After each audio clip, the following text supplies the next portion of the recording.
Hello, everybody. Welcome back to the QC. I'm your host, Swanka Burnett.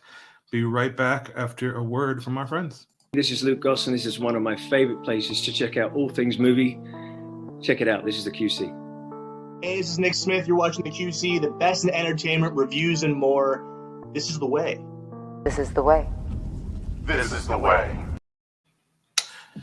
So, welcome again. We are here today going to be discussing Eternals, not the Eternals, Eternals, and giving our full review of that film, a full spoiler. So, if you haven't seen the film, you might want to turn away now. But yeah, we'll bring in our first guest, Mr. Jared. How are you today, sir?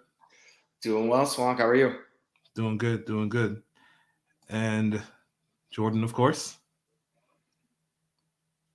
Jordan, you're muted, actually.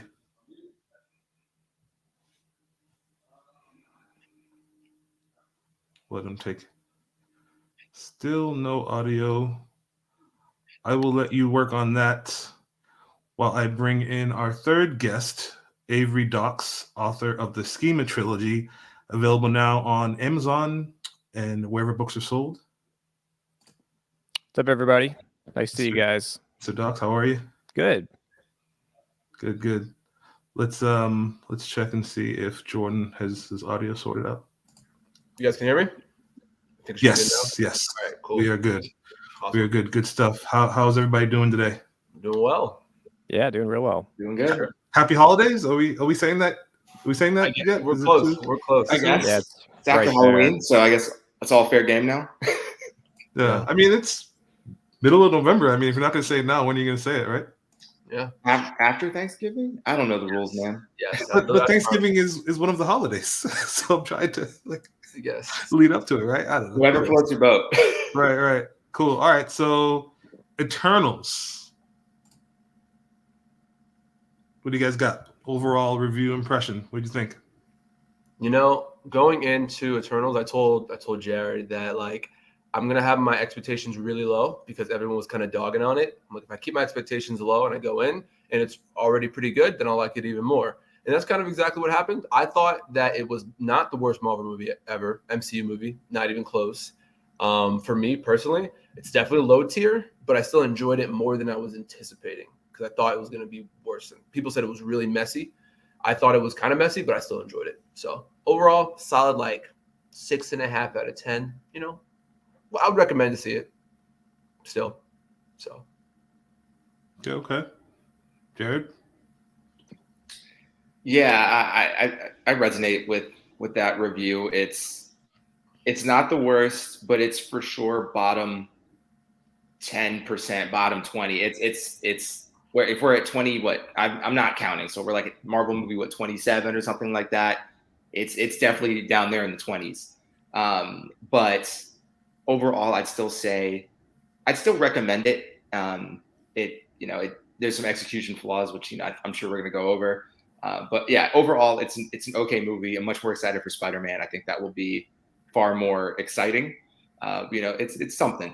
We only got another month, I think, till the great one comes out. So, Gotcha. Avery, what do you think? Yeah, I've got kind of a sort of a unique perspective because I'm totally behind on Marvel. I don't know if that's going to get me thrown off this podcast. Hopefully not. But yeah, I know. we accept all. Oh, but let's see it because I wanted to talk about it, right? All right, thank you. And I haven't been to a movie theater in 2 years, and so I went this morning, and it was just straight empty. I was in this theater that seats 120 people. I was the only guy in there. I felt like an eccentric billionaire who rents out the whole place. So it was kind of. I mean, it was a pretty good movie. I mean, it wasn't I was happy that you didn't need to know all the nuances of the previous 25 films. It was pretty standalone with some connections, but I liked it. It wasn't great, but it wasn't bad. Yeah. Okay. Was it bad? It wasn't great. It was fine. Yes. So my thing, I was thinking about how I felt about the film and how what I wanted to say here, and my thing is I really feel like I always want to say the Eternals, and it's very specifically Eternals. Eternals, I feel, stands alone very well as a standalone film. So if you can just kind of forget that that it's attached to the larger MCU and just look at it for what it is, with like the Celestials and the Eternals and the Deviants and just like the interplay between those three groups, I think it plays like a pretty good movie. I think the idea, whoever decided that it would make sense to introduce 10, there's literally 10 Eternals, right? Introduce 10 Eternals and try to, tell all their backstories in one film. It's really bizarre because you think about Avengers, the whole idea was to introduce these characters individually and then bring them together. So they just were like, okay, we're going to introduce 10 totally new characters and tell all their stories in one film. And that was a questionable choice, but I think they pulled it off. I thought the Eternals are very likable. I thought the action was very good. I think Chloe Zhao was a good choice, I think, for her direction. And overall, I really enjoyed it. I thought it had they paid off a lot of the stuff, except for the piece about the Deviants kind of gaining sentience. They just kind of abandoned that thread. But sad. I really enjoyed it. I liked it a lot, and I think it's as I understand it, it's the lowest Rotten Tomatoes score that an MCU film has gotten. Yep. But I certainly would put it above at least Thor 2. I would put it probably above Ant-Man 2. But I mean, that's not saying a whole lot because nobody really likes those films. But yeah, no, I really liked it, and I'm curious to see what direction they go moving forward and what they're able to do with these characters now. So yeah, it's kind of a testament to how high our standards have come for these movies. Like, if this had come out 15 years ago, like everybody in the world would be talking about this. Yeah, and now it's kind of like meh, So it's just, I don't know. I think as sort of mediocre as it felt, it just goes to show like how impressive. I mean, how do you put 25 movies together that are this good? That's like it's incredible they were able to do this. And I don't think it's important to mention like that this is in the shadow of the Infinity Saga. Like that was one of the biggest movie events of like the generation, I'd even say. Like that was the culmination of almost like a decade and a half of planning. And this is like the first actual like Marvel movie that's not Shang-Chi, which is standalone. Like that's kind of self-contained. This is the first one where it's like, where are we going in phase 4? Where are things heading? What kind of new territories we're going into? So it was a huge mantle to carry. Like, what's next? What is the MCU going to look like post Thanos, post Infinity Saga? So big shoes to fill for sure. But I couldn't agree more, Avery. It's like we definitely have high expectations from these movies. Yeah, and I think that kind of goes into phase 4, which I know kind of what I feel, and I know what I've heard other kind of critics and on YouTube's podcast, et cetera, that phase 4 feels a little stumbly. And I think that goes, Avery, to your point, like where our expectations are very high. And now we're going into these movies and we're like, all right, well, now there is no Iron Man, there's no Captain America. They're not hitting us in the same way. And it's where Marvel is essentially a victim of their own success now, where we're not as hyped just because you did so well. Now these sequels that are only a little bit worse or a lot of bit worse, depending on your opinion, now feel it's all relative. So now we're just like, I'm not getting that same feeling I had when I walked out of Infinity War. And so we're coming out. I think that's kind of part of what this Eternals thing is, why the scores are where they are, is like, that was no end game. Like, that's kind of what it is, I think.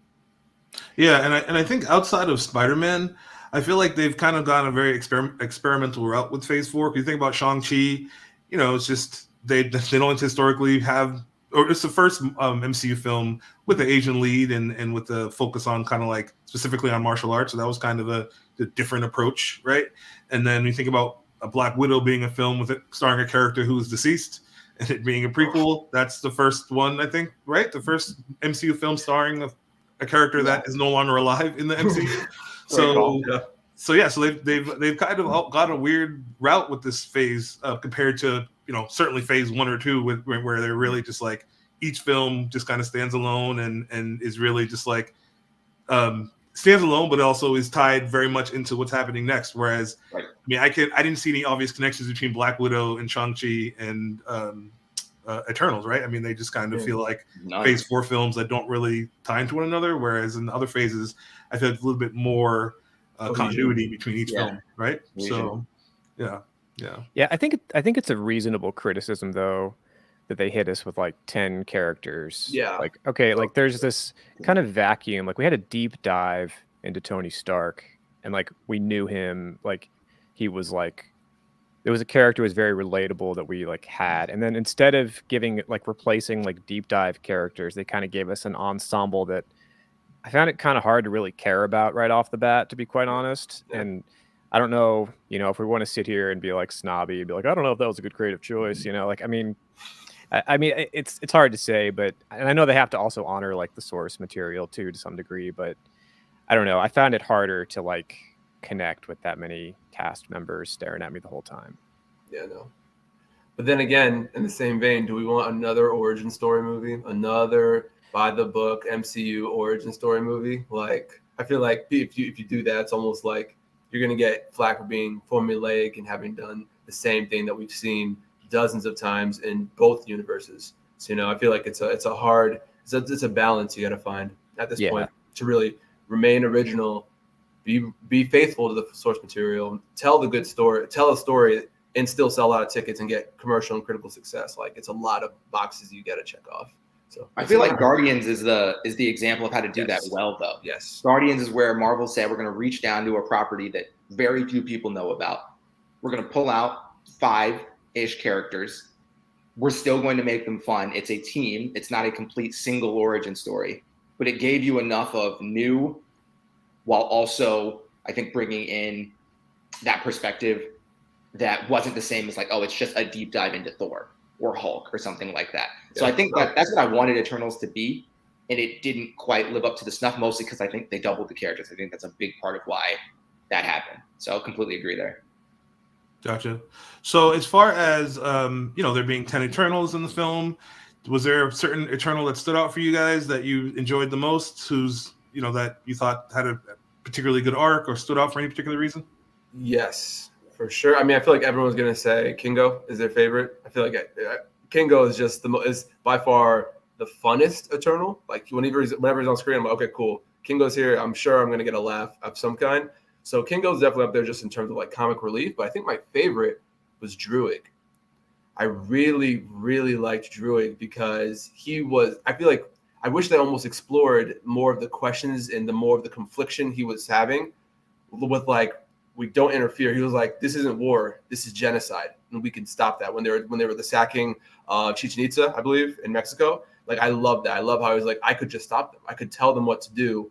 And I think that his dynamic with essentially being like, I have the power to actually bring peace and to make bad things not happen. But apparently the Celestials and Salma Hayek's character, name I do not remember. Ajax, thank you. Says that we can't. And I thought that was a really, really good dynamic, and how he essentially was just like, okay, forget it. Bye, guys. He was the first to bounce because like, this isn't working. And I get it. I totally understood that. That was so relatable to me. Even though he's like a demigod, I'm like, that makes complete sense.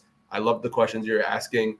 I love that you're, butting heads with everyone else about this because it's believable. So Druig and Kingo easily. So I'm going to jump in real quick. So I'm so glad you said that, Jordan, because Druig is my favorite Eternal as well. Just for that reason of him having that conflict of, I literally have the power to control people's minds and end wars, and we're not doing it for these reasons that we're being kind of told not to interfere when we could do a lot of good. And I also that actor he's very something about his screen presence to me really stands out. Yeah, and I've seen him in something else. I don't know what it is, but I really want to seek out his films now because I just think he's a great actor. And I thought he played the pathos of someone who's conflicted about not acting when he could really well. And I really enjoyed that character a lot, Druig. So yeah, what about you guys, Jordan and Avery? Jared and Avery. Yeah, I was particularly impressed with that actor too. Like, he was just sort of encompassed something so just like uncomfortable and just kind of stressful about just every moment of existence. That was like, I was like, man, this guy is really carrying some of these scenes. I mean, especially I can't remember exactly the circumstance, but I think they're in the Amazon, and they basically break the news to them, and we've just seen them break the news to the other characters, so they don't show you all that again. But he basically says, you just ripped my world apart. Sorry if I don't. Can I cuss here? Can I? You're good. Yeah. He's like, sorry if I don't give a shit about whatever problems you guys are trying to solve. Like, the whole world just fell apart. Yeah. And I was like, yes, exactly. Like, everything you knew for the last 7,000 years was a freaking lie. So I expect somebody to react that way, and I'm glad he did. So he kind of locked it in there for me. Yeah, I think we're all on the same page here because it's Kingo gives you all the MCU quippiness that you've always wanted, right? So he's Star-Lord, he's Iron Man, he's the guy that's going to make you laugh. And obviously, as a comedian, he did a great job.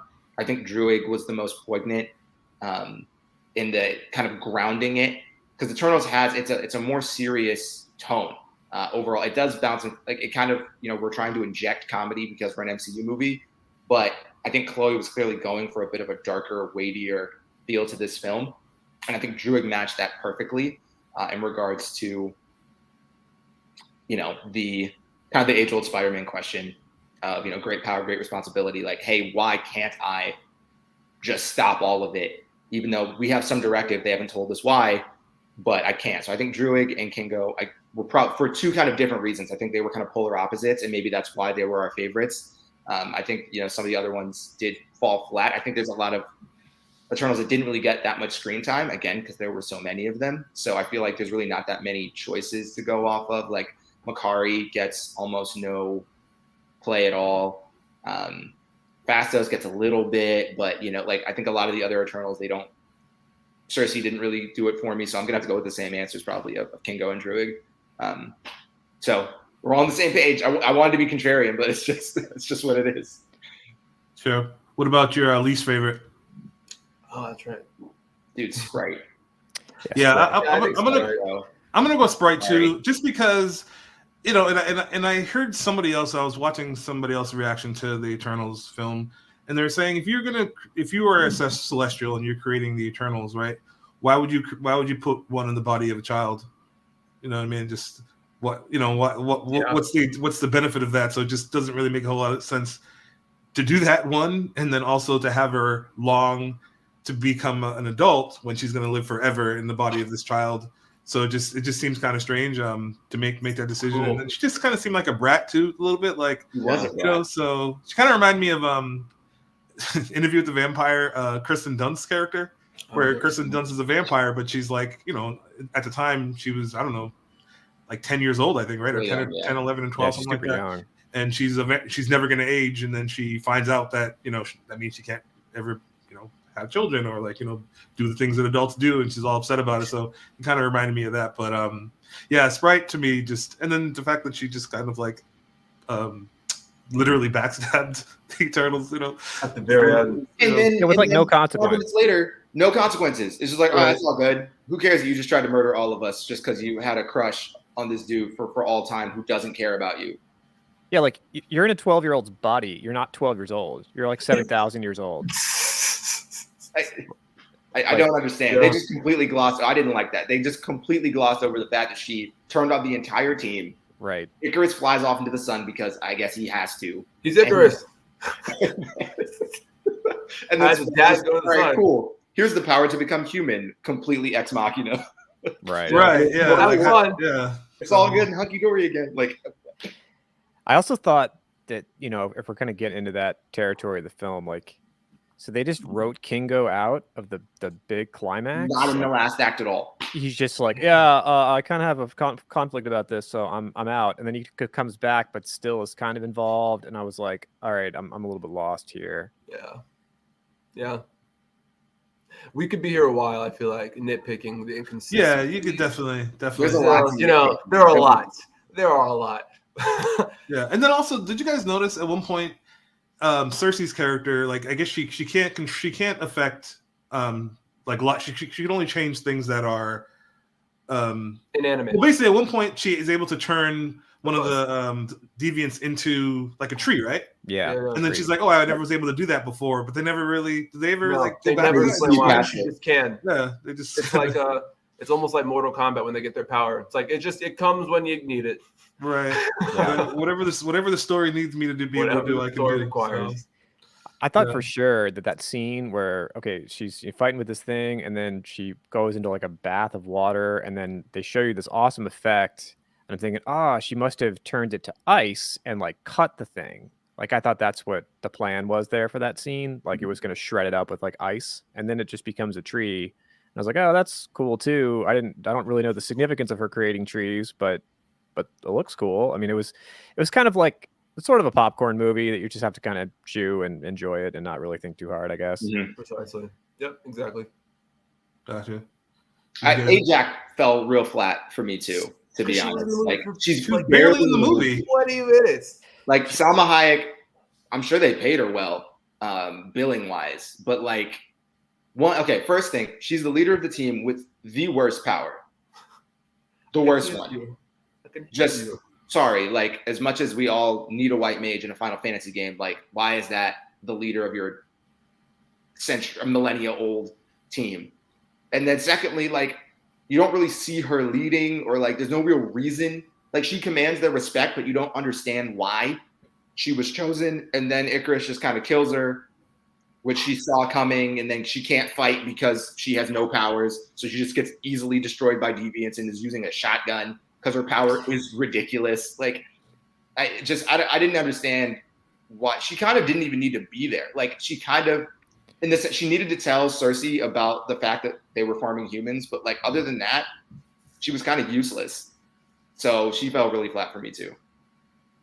Yeah, and I think this thing, I don't know, Salma Hayek's character, like that character, the name Ajax, it was just like the name just doesn't fit. I mean, Ajax sounds like the strong man on a superhero team, right? It doesn't sound like someone whose power is to heal a female, like feminine. So I don't know, not a big deal, but just like strange. The name just doesn't match the character at all. So yeah, I don't know if I'm the only one who thought of Deadpool. He's like, you're named the villain's like you're named after a dish soap. I just thought of Ajax. Ajax. Yes. That's why I thought of that a number of times when they said Ajax. I just thought that reference to Deadpool.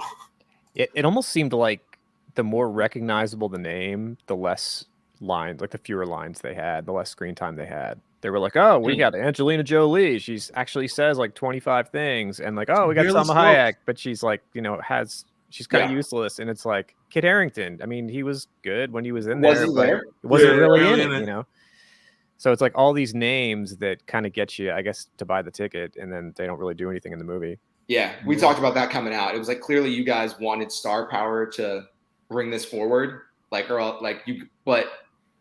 you didn't actually use the stars that you got. Like you got Jolie and Hayek and Kit Harington. You got these major names. Richard Madden they used, but the other ones, like why would you pay these actors? Because I'm sure they took their going rate for them to have like the smallest roles in the movie. Like it seems weird to me. Yeah.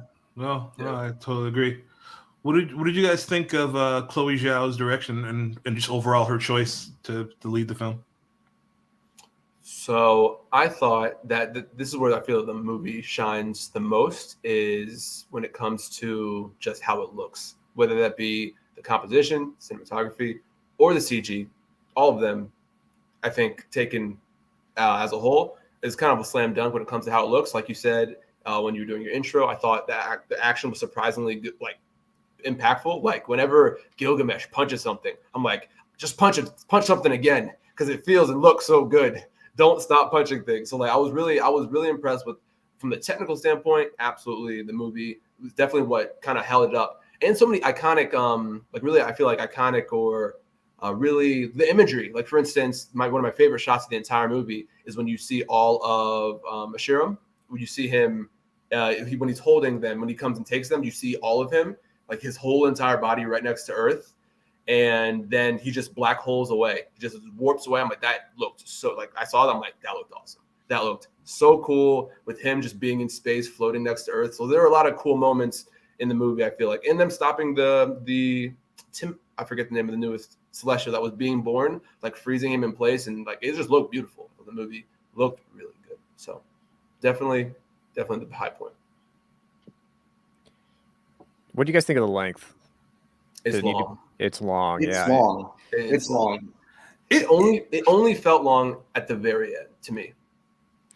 Yeah, I was cruising, right up until about like I think the 2-hour mark, and then I was kind of like, all right, I know this is wrapping up, but it has to. And I think it was weird because I knew it was going to be a long movie because I saw it on the ticket, before I went in, and it didn't really feel long until it got into that like kind of last act. Yeah, exactly. Just sort of slowing down for me. Yep, for sure. I didn't care about anything by the end because they're going to save the day. So I'm like, I don't really care. Yeah, just give me the post-credit scene. Yeah. Literally. Yeah. I just want to know what happens with the other ones. Yeah, honestly, and this is again one of my, I'm still nitpicking here, but the deviant that's sucking up Eternal's powers, right? Really like that, especially the way that they flip the perspective, because we go in thinking the Eternals are the good guys, right? But they find out, okay, well, our job was to not interfere, let them grow, so we can just suck all that. It's just a chicken farm, and Celestials got to eat. And so there's really, what they could have done there is they could have done a nice flip of like, all right, well, are the deviants actually bad? Because you could say, okay, well, it's a trade-off. The deviants eat small amounts. It's for the greater good, though. Yes, we treat humans as prey, but if we do that enough, you'll never reach that threshold where a new Celestial can be born. And so when that deviant sucks up Gilgamesh's power, gets the ability to talk, it's kind of Ultron-like and how it warps, and that looks super cool. And then it hit me out of nowhere, and I'm like, oh, so he's going to keep going. He's going to become more and more sentient, right? And then we could even see like, oh, well, actually, maybe we should root for the deviants. That's not at all where they went, but it seemed like that's what they were setting up for. Right. Even in the cave when he's talking to Thena, I'm like, okay, maybe this is where we're going to have like our philosophical like fight where Thena's like, oh no, we're the good guys. Deviant's like, no, actually, we're the good guys. But in the end, she just chops his head off, and there was nothing there. Right. No payoff. Yeah, that was missed opportunity, but the movie was already long enough, so I don't know how they could have. Yeah. So missed opportunity, and I completely agree. I thought that the visuals of the movie were excellent overall. Everything from a scaling perspective. Every time Ashram shows up, or Arasham, shows up, looks beautiful. So there's for sure, this movie is just like, there was definitely good, definitely a good deal of bad. I don't think that's Chloe Zhao's faults. I do appreciate it's a fresh take on an MCU movie for sure. And I like them giving relatively younger directors or lesser known directors a chance. I mean, it worked super well with Taika Waititi, right? So I'm totally fine with them doing that or moving forward. Yeah, no, I like their direction as well. The one thing that really stood out for me is, I've always thought the design of the Celestials in the comics is very interesting, and I was very curious to see how they would translate these these basically deity type beings that also have like some technology aspects to them, of how they would incorporate that and I guess create that on the screen. And I thought they did a really good job of conveying that these creatures are like, basically gods, like but that use technology, and how they didn't really move. They were humanoid, but they didn't really move. They just kind of like just stood there and just kind of like talk down at people. I thought that was really good, and just overall, I think Chloe Zhao was a good choice. But that being said, the cynical side of me, the reason why Marvel hires a lot of these younger directors is because they cost less. You know what I mean? No matter how great her first film is, you know what I mean? She's only done a couple films, and she can't charge the same amount of money as like the Russo brothers, or name any of those other well-known directors who've done an MCU film. So that's part of why they do that. Same reason why they bring in the younger actors like Florence Pugh, for example, because Florence Pugh costs a fraction of what Scarlett Johansson costs, right? So the business side of things, that's kind of why they do that. But at the same time, I think it's good to give new and upcoming people a shot. So I think that's pretty cool. As we're talking through this, we're talking specifically about the direction. I think like 90+% of the things I didn't like, or like the criticisms we're discussing here, were all narrative. It wasn't real. There was nothing about like, oh, this was a lousy shot, or this was an uncomfortable transition, or anything like. It flowed beautifully, like from scene to scene. From the acting was good. Like I think from a directorial perspective, they got as much out of this as they really could. It's just the narrative. And again, you're on movie number 26. It's like there's going to be narrative holes, but that's really everything that bothered me was narrative driven. Nothing really about the directing. 100%. So how do you guys think the Eternals will get integrated into the MCU moving forward? That's a good question. I've been thinking about that. I've really been thinking because I'm interested to see, because the last thing we saw with Nick Fury and company was like he was in space, but he wasn't a Skrull, but he was a Skrull. So right now, I think we're in a place where the MCU is going to be moving more into definitely more sci-fi territory. as well as different just mystical elements. And we'll see that definitely more with Spider-Man as well as the new Doctor Strange. So I think that's how they're gonna have to factor in some regard from a cosmic kind of level, and I think that's what we're setting up for with the next Phase 4 films. So that's what I'm expecting. But honestly, I'm very interested to see how, like, what would Icarus look like next to, you know, the Hulk, or next to, you know, Star-Lord. Like, what does that look like? And I'm not sure. So I'm kind of interested to see. I'm kind of interested to see how their powers will work with the other heroes, and what that entails, what their stories are going to be that they're going to tell. So I'm not sure yet.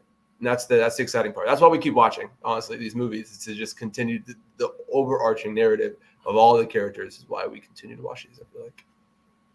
Yeah, I'm looking at more. I'm thinking more on the villain side, because I'm really not sure what they're going to do with the Eternals as heroes, especially since a big chunk, like, you know, we got kind of half of the team that's left, I think, because we have 8 left, assuming the other or 7 left, assuming Icarus is dead.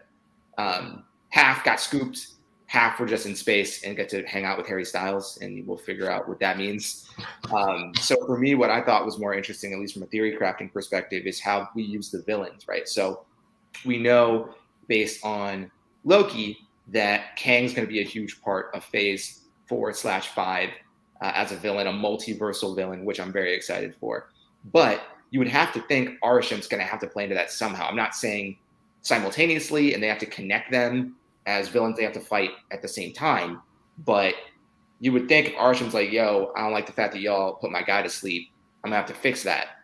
At some point, as he said, he's going to go and look over their memories, and, like, we'll decide of what your fate's going to be. How do you not use the Celestials as villains? Like, right now, they're shaping up to, like, what I wanted Galactus to be in the original Fantastic Four movies, the Jessica Alba ones, when he came in the Silver Surfer movie. I think, like, they did a way better job with this, where I'm like, yo, gigantic alien thing that could, like, flip the earth and it's over. Like, that's what I want to see. That, like, that's our next major event where we would need everybody to stop this thing. Sure. So that's more what I'm excited to see. Yeah.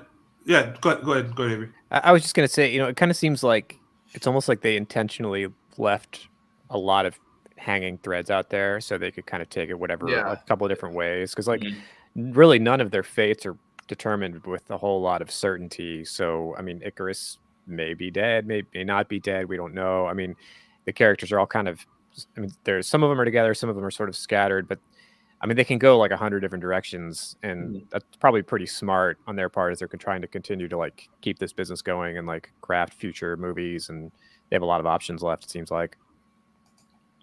Yeah, no, I think so too. The thing that I don't think they're actually going to do this, but I think it'd be fascinating if they do, is the character. So they're trying to bring the X-Men at some point into this new, and well, the X-Men are no, as of right now, there's no X-Men in the MCU, right? So the idea is they're at some point trying to bring them in, right? And one of the primary X-Men villains is Apocalypse. Apocalypse's backstory is that the reason why he has access to all this technology is it's celestial technology, right? So that's kind of a backdoor way of maybe introducing the X-Men in, by saying, you know, this new threat, Apocalypse, who has access somehow to celestial technology, who's one of the, you know, foremost X-Men villains, will use that to kind of bring the X-Men in. So will they actually do that?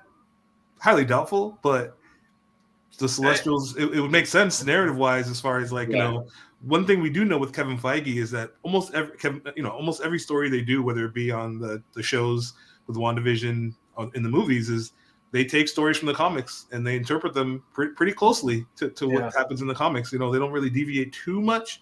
So I would love they use the Celestials as a way to introduce Apocalypse and also the X-Men, because it just makes a lot of sense, you know, to It do does. that. So, yeah. Are we going to talk about? I feel like this is a good time to talk about Starfox. I feel like, since he's Thanos' brother, I feel like that's a pretty big, like, people have bad blood with Thanos. So if you're introducing the family of Thanos into the MCU, I feel like that's very interesting. I feel like that's the number one thread that will be tied. I don't know. Okay, exactly. Thoughts on Starfox. I don't know how Starfox is going to integrate, but I do know that I'm very fascinated to see how they're going to play off of the familial ties with Thanos. And because I know that the reason why they look so different is because I know they're both from Titan, but I know that Thanos had, like, a bad gene, like a deviant gene, that made him look like a monstrosity as opposed to like a normal human. At least that's what I believe. I could be wrong about that, but I'm very interested to see how it plays in. And I don't have a problem with Harry Styles being in the MCU. Honestly, I know a lot of people are like, "Oh my gosh, why is he here? I hate this," but I don't care. It's fine. Yeah, he was in Dunkirk. He was fine in Dunkirk. So I mean, like, I have no reason to dislike him. I have nothing. I don't have One Direction, so I don't really. Yeah, I know Harry Styles. All the stars. What? Just push more stars into the movie. Yes, as many as we can get. Yes. Yeah, Yes. I honestly know Harry Styles more from being a really great guest host on SNL than I do from any of his music. Although I like that Watermelon song. I actually like that song. But Watermelon Sugar, Watermelon Sugar. But yeah, so I mean, I like Harry Styles. Like he seems like a really chill kind of person, and I think the character of Starfox is supposed to be kind of eccentric and kind of like, you know, kind of like rock star kind of sensibility, and you can't really do much worse than or you can't do much better, I should say, than Harry Styles playing that type of character. So yeah, no, I'm actually really curious to see if he gets a bigger role. I mean, I imagine he will, where he's getting some serious screen time, and if he's going to be like a legitimate like event, like Avenger or like Guardian of the Galaxy or something like that. I just think that's hilarious to have Harry Styles as a member of a major Marvel movie super team. That's hilarious to me. So yeah, and now Patton Oswalt just has to stroll in and do some voiceover work, and he gets in the universe too. Yeah. He doesn't have to get dressed up or jump on cars or do anything. He just comes in front of the microphone, gets his check. Must be nice. Hey man, he's good at voiceover. He's very good at voiceover. He's in everything. Literally. Yeah. All right, so let's talk about the post-credit scene. Wait, all right, it's Blade and Black Knight. Yeah, I didn't know it was Blade. That's what. So let me because this actually, well, when the scene happened where the voiceover says, "Are you really ready for that?" Whatever. I'll be honest. I did not know at first that it was Mahershala Ali. I thought it was Nick Fury. Actually, it is in my mind. I thought it was Fury, but said it was a black man. I knew it was a black voice. That's a black man. I was like, black characters that kind of run stuff in MCU is really only Nick Fury. Yeah, but it was. I thought it was Nick Fury, and then I realized, okay, it's Mahershala Ali, and so as we know, Mahershala Ali is a new Blade, and you know, we also know, and I guess this is a spoiler, but not really. If you watch the Eternals, that Kit Harington's character is going to become the Black Knight, who is, as I understand, I mean, I grew up reading comics. I still read comics. Like I have a pretty, I think, fair awareness of which characters are most popular. I don't know too many people who are like Black Knight fans, so it's just like a strange character to bring to the forefront. But that's good. That's fine. I don't have a problem with that. It's just, again, I don't even know. I said this in the last stream. I still don't know why they even made an Eternals movie, because I don't think anybody asked for it. So sure, it's fine, whatever. But yeah, the Black Knight. So it's just funny to me to have like the major black character in the MCU and the Black Knight are going to be like teaming up. So it's like, is it going to be called Blade and the Black Knight? I don't know. I would show up for that film. That's a good pun. Yeah, Black Blade. Yeah, but yeah, no, I think Kit Harington in the MCU, like, just bring more like known celebrities into the MCU. I'm all for that. I think it's really cool. And then I'm so down. And then Kit Harington, like, I just feel like everybody likes Kit Harington because he's Jon Snow. You know what I mean? So it's like you can't not like Jon Snow. But what do you guys think? Did you enjoy that after credit scene? So I feel like the best after credit scenes are the ones that are like, okay, wait, what just happened? Or like, okay, wait, I want to go theorize, I want to go research, I want to go find out what that is, because I didn't know it was a Black Knight. I just knew it was a sword and it was talking to him. So I didn't know it was a Black Knight until I went to Google and searched it, because I just didn't know. So I love those. Those I live for the post credit scene where you always get the juiciest stuff. I love those. I'm a huge fan. So I liked it a lot. And also, I think this is the very first time in the MCU that they've recast someone from a previous property into a new property, because Mahershala Ali is the villain in there. He was Cottonmouth. Nick Cage. He was Cottonmouth. Yeah, he's Cottonmouth, exactly. Yeah. So I'm like, I did not realize that. In the MCU, but I guess he's just a completely different character. Gotcha. Okay. The closest thing we've had before was Chris Evans, but that wasn't MCU. That was Fantastic Four. Right. Separate entity. This is the first time that Luke Cage is definitely MCU. So Interesting. that's a good point. I feel like Marvel is not wanting to talk about that. Yeah, exactly. I certainly forgot Netflix era so- doesn't count. Yeah, exactly. Did you guys watch all of Luke Cage? I actually didn't get through it. Nope, I stopped halfway through season 1. I guess just me. I wanted to like that show so much, and I couldn't do it. Nope. Wasn't crazy about it. You know, I kind of wish that they hadn't given us Kit Harington's little, well, I've got a family history teaser, because I was almost thinking like, all right, so is he literally just gonna play the kind of bumbling boyfriend from the until the end? Like, is that what he's gonna do? Like, okay, you know, but then when he said that, I was like, okay, this is almost like a guarantee that there's more coming, and it kind of took some of the power away, because you knew it was gonna involve him somehow. Yeah, I actually I was gonna be bummed. I was gonna be bummed if he was just some dude. I would have been bummed. I'm like, you get Kit Harington, and then it's just like, oh yeah, okay, I'll take the stars. Yeah. Yeah. That's why I knew. I was like, there's no way they're paying Kit Harington to be in 2 scenes, have 4 lines. Like, that's it. I kept waiting the whole movie. I'm like, this guy, he's something. He's got to be something more. And so finally in the credits, what he goes, the family history line, right? Oh, So the movie ends. And then you see the sword. I'm like, okay, good. Because like they could have casted me if it just, you just got to look at Gemma Chan with googly eyes a couple times and be like, hey, look, it's Superman. And then like, that's all you needed to do. Jeez, So I'm glad Kit is getting his own. He's going to get his own powers, and we'll see. I have no idea who Black Knight was. I was on Wikipedia after the movie, just like everybody else. And if that plays in with Blade, all the better. Yeah, and can we take a moment to appreciate that Salma Hayek still looks amazing? Oh my God, woman doesn't Like, age. I haven't watched her in a movie gosh. in like forever, but like, it's like she just doesn't age. Like, I don't No. get it. It's crazy. She's Yeah. got to be like in her like late 40s. Late at this point, 40s. right? Yeah. Looking like a straight snack. Yeah. And honestly, Angelina Jolie looked good. I haven't seen She her did. since Mr. and Mrs. Smith, and like, That's what she looks that's what we were good. saying too. When's the last Angelina Jolie movie that like actually Wanted. excited you? I saw Wanted.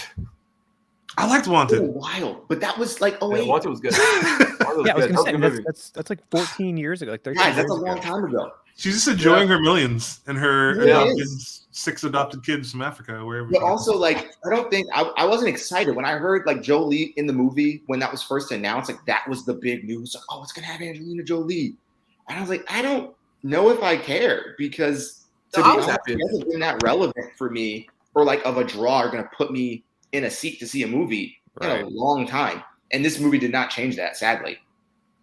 I was definitely Yeah. getting some Gone in 60 Seconds vibes with that big blonde hair. You guys ever see that old movie? Yeah. So while we're talking about Jolie, did they ever fully explain what she was getting possessed by? I didn't really get what was causing her to like go crazy. What was it? Did they It had a clarify that? weird 'Cause I name. really didn't understand that. It had a weird name, but I don't remember what it was called. What was? Do you guys remember? There was a name for it. What it was called? Her affliction. Does nobody remember? Because I don't. I thought No, it was a weird name. Something the weary. only way it they was could- something weary. Oh yeah. Weary. it Yeah, was- something exactly. like Yeah. Battle Weary or something like that. Something weary. I was like, that's a weird name. Yeah, I didn't fully understand it, but I thought she did a good job in this forest fight, where the tree where Cersei turns him into a tree. Like, she did a great job looking like no, don't fight. She looked legitimately insane, trying not to to restrain herself to not fight her friends at the same time. Like, that was actually a really tense moment, because I'm like, is she gonna kill one of the Eternals? Is she gonna be cool? And she was literally by this tree like bugging out. So I thought that was like, she's acting her butt off. She's definitely like, it's a compelling performance. So I did like Thena, now I think about it. Even though I feel like kind of underused, I thought that her performance as Thena was good, specifically when she had to control herself and not be like go under the fugue state of killing that she did. I thought that was a good scene. I like that. Yeah, I was impressed that, like, even though I felt like they kind of shoehorned her name into the universe a little bit, like when she was on screen, it was legit. Like, she did like I was thinking, wow, yeah, I kind of forget, like, that's why she's like a big star. Like, she can act. Yeah. The other thing I didn't get is why exactly like human progress is the and human like intelligence is the fuel for. It just said it had to be intelligent life. And like, we're not even going to talk about how, we can't fight Thanos, but also our directive is to keep the population of the planet growing. When half the population is going to die if Thanos Guys, gets to power. That's just too easy of a dot to connect.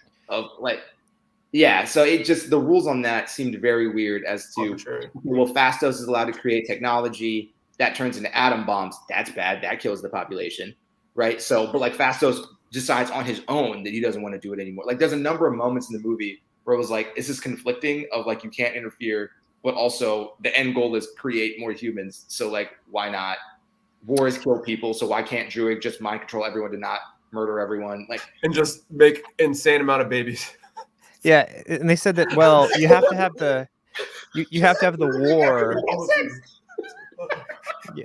I like how you're saying, like, yeah, you have to have the war because from the war you get all of this medical progress and that makes more people. And I'm like, okay, I'm gonna just roll with that, I guess. Like, doesn't make a ton of sense, but at this point they're plowing through all these like huge narrative points and you're just kind of hopping on board like, all right, well, I see where they're ultimately going, so is what it is. But that was a little bit of a miss for me, I guess. mm-hmm. Yeah, like what I think Jordan said earlier, you can really poke holes in it because like think about the powers of the Eternals, right? So obviously not Steve Madden, what's his first name? Richard Madden. Richard Madden's character, he has what you would describe as a traditional Superman power set, right? Yeah. Why not just give all the Eternals that ability, right? Because like Sprite can create illusions, but is that really that useful when you're fighting against the Deviants? No. The guy who could shoot the lasers from his fingers, okay, that's pretty useful, right? And the Gilgamesh being super strong, but then like Cersei's power, she can like transmute.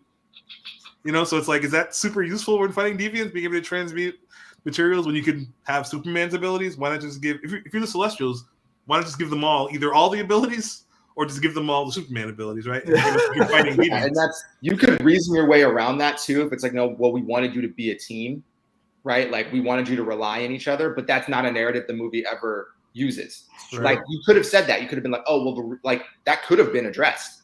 Oh, there's a reason why Sprite does illusions, Ajax heals, is like because you guys are supposed to, be synergistic and show the humans that they need to work together and you're their model. I just made that up on the spot, right? I'm not a screenwriter, but like that would have made more sense. Like, oh, they should look to you as a reason to work together and as proof with your powers. Like that would have made sense. You could have told me that. I'd be like, all right, cool. That's why they don't all have all the stuff. You know what? But they don't. And so when you don't give us that reason, then we're like, all right, well, just drop all the powers in. If this is just like Build-A-Bear and Power Center is just like throwing in powers, like give them all the powers and dude. You're reincarnating them every time anyway.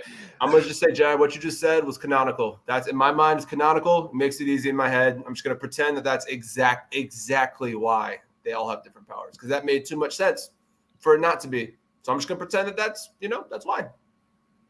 Right? Like, congratulations, you just contributed to the canon. So. Seriously, no, that's why. That's what I'm gonna say. That's the reason why. Your check's in the mail. Yeah. All right, so moving on from the Eternals, unless you guys have any final thoughts, so we're good there, right? I think we talked. Yeah, we're good. Yeah, we're good. So let's talk about some of the entertainment news, which the primary news is. It was actually Disney Plus Day, I believe, yesterday or the day before, sometime in the past 48 hours, and they put out a bunch of new not even trailers, like just tiny little pieces. Specifically, She-Hulk had a little mini trailer come out. Miss Marvel had one. Moon Knight. It might have been. They announced some other stuff, like they announced they're doing So you guys all know X-Men 92, right? Or is it 97? X-Men 97. The animated one, right? Right. They're doing a continuation of that. Yep. Calling it X-Men 97. So they announced a bunch of stuff. So we'll just kind of go through and no particular order. Did you guys see the She-Hulk teaser? What did you guys think of that? Yeah, they're all really short. It's not a whole lot you can go on. Like, I'm excited for She-Hulk because I like Tatiana Maslany, the lead. Love her. Orphan Black. If you haven't seen Orphan Black, very good show. Really, really good show. So, I mean, literally, that's the only reason I'm excited because I have nothing to go on other than she also gets angry and she also turns green. That is all I know about She-Hulk. It looks like Bruce Banner is going to be in it, which would make sense. But that's all I really have to go on She-Hulk. I'm excited because of the league. So that's for She-Hulk. I'm not sure if you want me to cover all of them or just like no. We'll go one by one. So yeah, gotcha. So She-Hulk. I agreed. I think that the idea of a regular person who gets a transfusion from the Hulk, gains Hulk powers, and is also still keeps her faculties about her. I think that could be an interesting character. I'm excited for it. To see who they have as the main villain, and I think the CGI for the little brief part they showed of her looked a little wonky. Like it looked very kind of plasticky. Yeah, I was getting some agreed, yeah. Scorpion King vibes Oh, a little yeah. bit. So that's kind of worrisome. But I'm sure that was like an early VFX piece, right? Yeah. I'm sure they're still refining things, but yeah, no, I'm excited for the She-Hulk show, and you know that's saying something because I'm not excited for every MCU show. And I think I'm the only person who didn't really like Loki, but that's a conversation for another day. But well, I shouldn't say I didn't like Loki. I didn't think it was as good as all the hype behind it, but we'll come back to that. But Jared, Avery, what did you guys think about the She-Hulk teaser? Yeah, same thing, give or take. Love Tatiana Maslany. She's great. So that's the biggest reason why I'm excited for it, because that girl can act like whatever the saying version is of acting, Tatiana can act. So and I know very little about the character, like you said. I believe she's a cousin to Bruce Banner. Yep. Mm-hmm. Transfusion from him of some kind, and gets a milder version of the Hulk powers. What I thought canonically was that she is always green. Yes. Unlike Hulk, she's supposed to be always green. I thought. Correct. I think she's a lawyer. I think in the comics she has a lot of interplay with Daredevil for that reason. I don't know if that's going to play into it.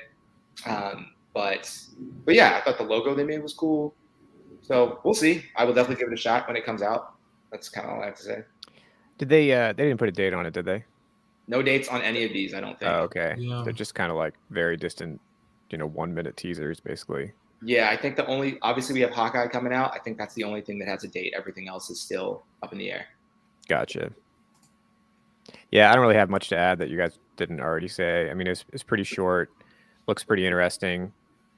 It's hard to really dive too deeply on 1 minute worth of trailer that we. It wasn't a minute. It was like 20 seconds. Oh, really? Yeah. The one I saw was like 1:10. Maybe I'm thinking of a different one. Be careful. There's some fake ones out there. A lot of them. Oh, really? The real one is only is about 10 seconds. Oh man. Yeah, there's a bunch of fake ones that basically take footage from like, probably Orphan Black and just cut it together like little quick Incredible Hulk footage into. Right. They use the real teaser and then mix in Incredible Hulk footage to make it seem like a full trailer. Yeah. So a person, like, what compels a person to like spend their time? Views. Really? There's a fake. The first one I watched was a fake video that had more dislikes than likes, which was my warning sign. Yeah. But it had 1.5 million views in a day. Wow. Right. So exactly. That's the reason why they do. You're like a huckster, though. Like, I think they still get paid. That's probably why. Yeah. Huckster's gonna huckster. Gives you a check, even if everyone clicks off right away. Huckster's gonna huck. Yeah. Yeah, I guess huck's a word. Yeah, but no. So the one that really stood out to me the most, and the show that I'm probably most excited about, was Moon Knight. Yeah. I don't know. I think the visual, the design they're doing for him is really interesting. Yeah, looks dope. It looks really, baby. I'm ready. Yeah, it looks really good. I'm getting a little bit of Oscar Isaac fatigue. I'll be honest. I feel like he's in everything now. So, but yeah, no, I really love the visual design they're going with. And Moon Knight is a character. The whole idea that he's like the superhero who has like mental illness and like this fractured psyche.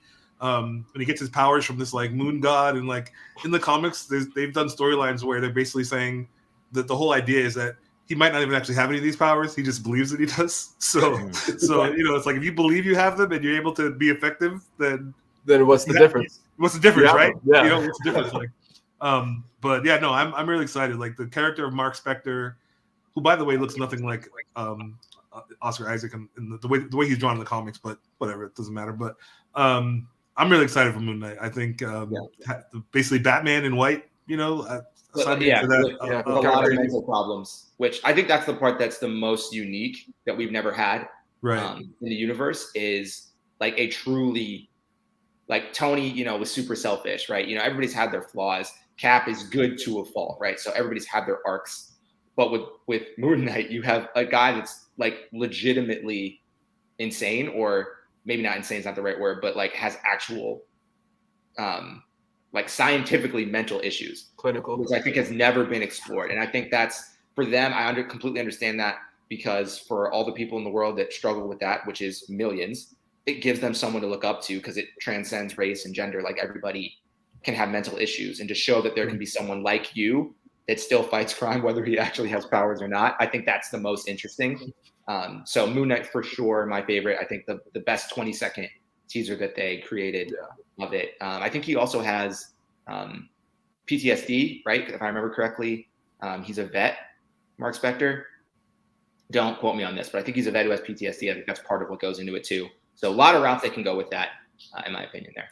Yeah, it'll be really interesting to see, like, how they sort of like tenderly address, some of these conflicts that are sure to happen with somebody who's like basically has mental illness, because it's, we're so accustomed to like beating people up and like sort of like the ordinary type violence because it's like, oh, it's good guys and bad guys. But now you got like a guy who's got like real kind of deep problems that really resonate a lot with people. And it's going to be interesting to see like how the tone comes across and just how they treat it maybe a little bit differently than your like run of the mill kind of superhero type stuff.